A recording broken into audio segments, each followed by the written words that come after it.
กพี่เต้ยครับลูกพี่เต้ย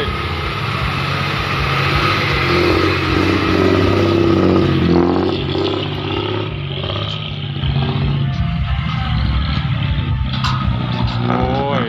เอาเปรียบพ่อครับคดีไม่เคยรู้จักติดนะเขานี้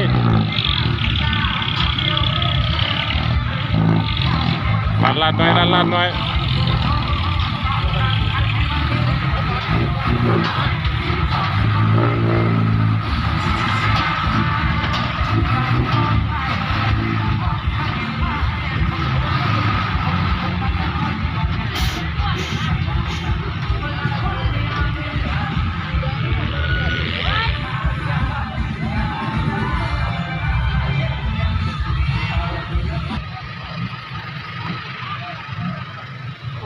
เดี๋ยวดูหน้าคนขับก่อนครับเจ้าชูไหม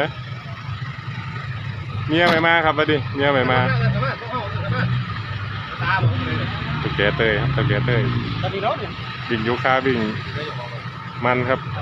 ขีบไม้ขีบอ้อยครับอันนี้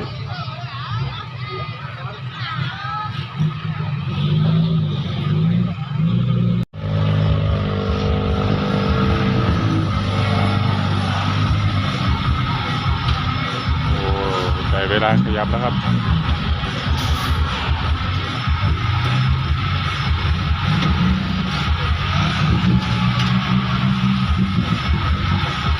ใจเย็นเด้อรถไถ